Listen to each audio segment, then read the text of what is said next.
Hi, I'm Ollie. Welcome to Possibility Space. Today I'm going to read you What's Wrong with the Cass Review. The Cass Review, the document that the British government are using to justify curtailing transgender healthcare, is junk.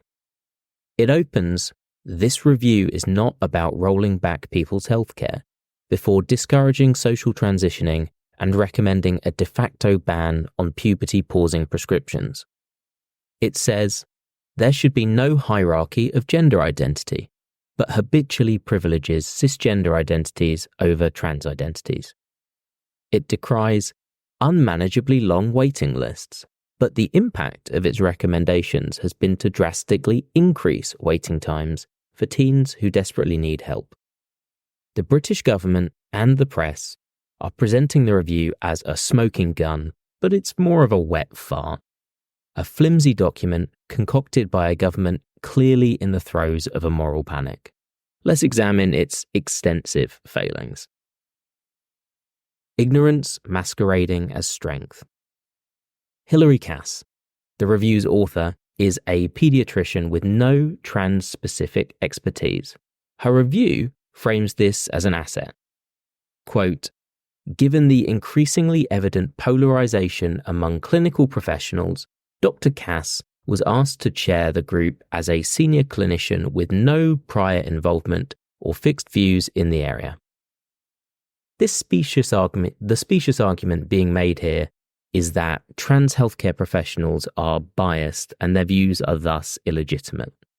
Subject matter experts and people with lived experience of gender services were expressly excluded from the review's governance committee on these grounds. This is ignorance by choice.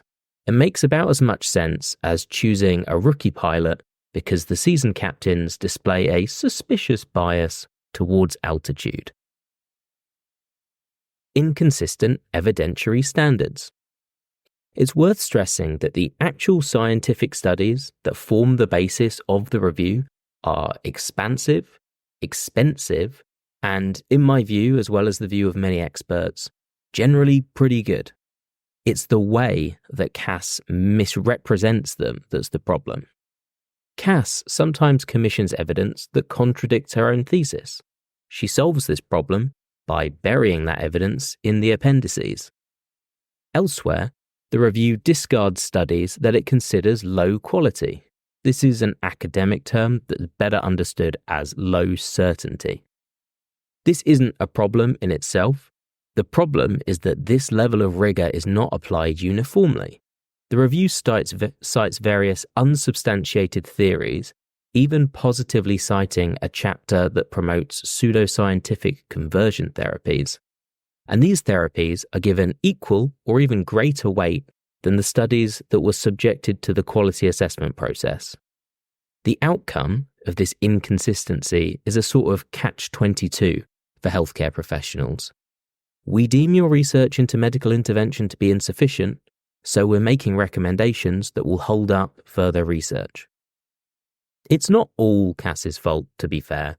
Those generally quite good studies that she commissioned, well, one of them isn't so great, and this leads to a thuddingly obvious double standard.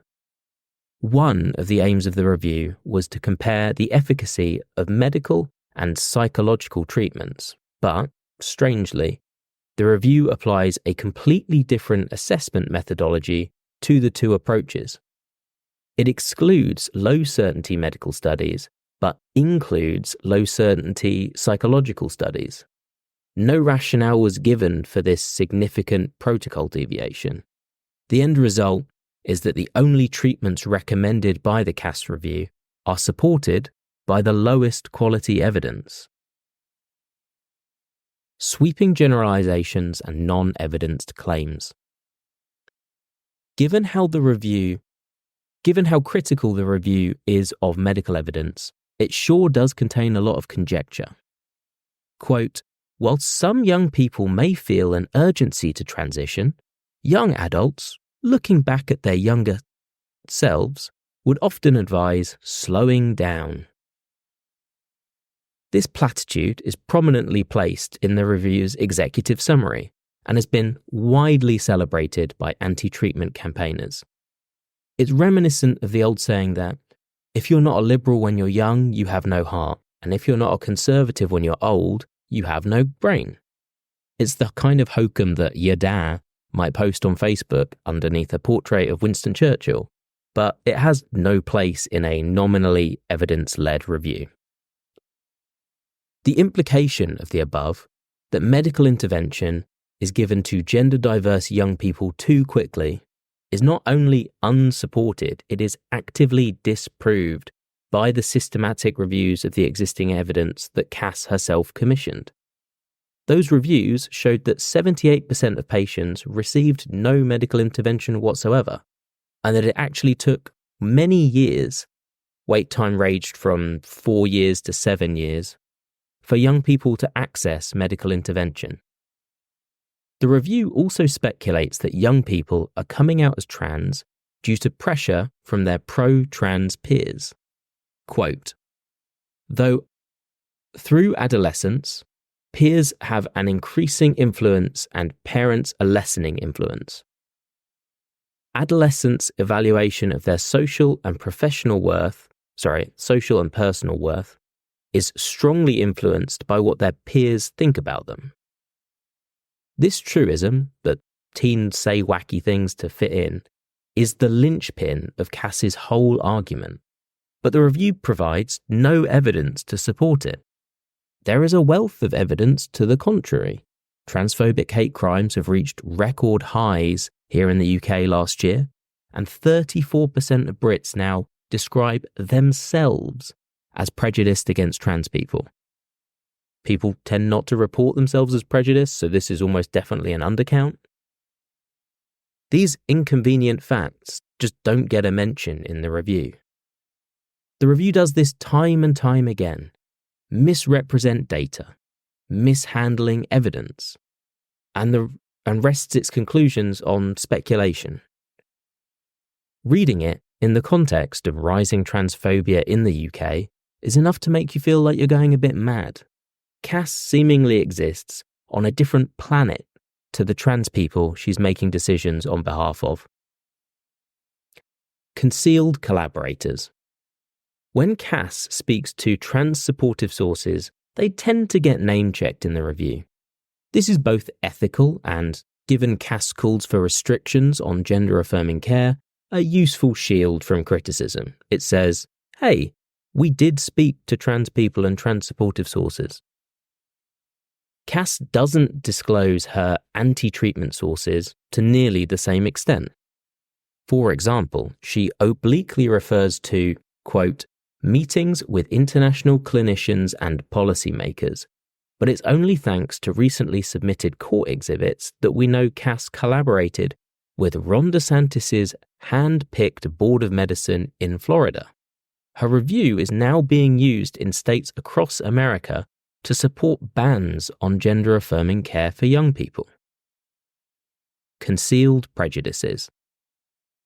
Why, you might be asking, did Hilary Cass put her name on a review that has been so thoroughly and embarrassingly debunked? Paper after paper after paper, and now even the British Medical Association have criticised her work. Yet she unwaveringly stands by it. This is not the kind of behaviour you would expect from a senior clinician with no prior involvement or fixed views in the area. The answer offered by her colleagues is that her claim to be a neutral outsider is untrue. They say Cass was, quote, known by colleagues to oppose medical transition when she was appointed to the review and expressed her dismay and shock at the practice of medical transition. This makes sense to me. The idea that anyone in British civil society can hold no views on an issue as over-discussed as trans people is implausible to me. To be clear, if what her colleagues are saying is true, then Cass concealed her own views while using the expressed views of others as grounds to exclude them from participating in her study. This is scandalous stuff that Cass's team have, thus far, not responded to requests for comment on. In the context of apparently concealed prejudice, it's worth asking whether Cass's claim that her work constitutes an independent review really stands up. That she was the only person ever considered to chair the review is suspicious, and it looks worse given what we've learned about her prior views. Kemi Badenoch, Conservative politician, gave the game away when she was writing in her capacity as Minister for Women and Equalities. She took a victory lap when she said, "England has taken a global lead when it comes to banning puberty blockers for children confused about their gender. The reason that this happened was having gender-critical men and women in the UK government holding positions of power that mattered. The Cass Review would never have been commissioned under a Labour government." A review is, by definition, not independent if it never would have happened under a different benefactor. The closeness of their relationship was further driven home when, shamelessly, they rewarded her, Cass, with a job for life in the House of Lords. A call to action. So, what can fair-minded people who want trans folks to receive excellent healthcare and be treated with dignity do about all of this? We must keep up the hard work of campaigning and explaining. The government wants to treat the Cass Review as a black box that they can point at and say, "We're implementing these recommendations and you can't hold us to account for the outcomes because we're doing it on doctors' orders." The act of reading and rebuking this review pries open that black box. It shines a light on its rotten innards, and it makes it impossible for the government to use it as an accountability sink. If you live in the UK, you can write to your MP pointing out that a new government has the opportunity to reject this deeply flawed document, moving away from gender-critical posturing to a more balanced, person-centred, and genuinely evidence-based view of trans healthcare. If you don't live in the UK, I am very sorry that you have to deal with our copious transphobic exports, but you can still campaign against this miserable review whose impact is already being felt around the world. Acknowledgements. The Cass Review has provoked an enormous amount of comment for a piece of healthcare literature. Rightly so. It is a staggeringly flawed document that is being used by a new British government to pursue the same harmful policies that the last lot were. When pressed on this fact, the government offer a rehearsed non-answer, so it's no wonder that critics of the review have started loudly campaigning about how flawed it is. This post is indebted to those campaigners. Their work is a triumph of reality over mystification. Gideon Meyerowitz-Katz' 8-post marathon. Once you start writing about how bad this review is, it's quite hard to find the off-ramp, is the best source for documentation of the factual errors made in the review. Michael Hobbs and Audrey Gordon's recent run of maintenance phase podcast episodes are what turned me onto this topic in the first place. It is a good-humoured and effective explainer. If you're up for reading scholarly work, then Critically Appraising the Cass Report, an evidence-based critique of the Cass Report, and Cass, The Good, the Bad and the Critical are worth your time. I've included all of these links on the Substack. You can go find this. It was a exhausting article to write. There was a lot of reading and research that I've tried to boil down, but if you're interested in learning more, there are plenty of footnotes and links on the Substack. Thank you so much for listening. I hope you found that enjoyable or at least informative. Possibility Space is a reader-supported publication. You can subscribe to the Substack for free or even as a paid member. If you subscribe as a paid member, I might even get a better microphone. Thank you for listening. Have a great day.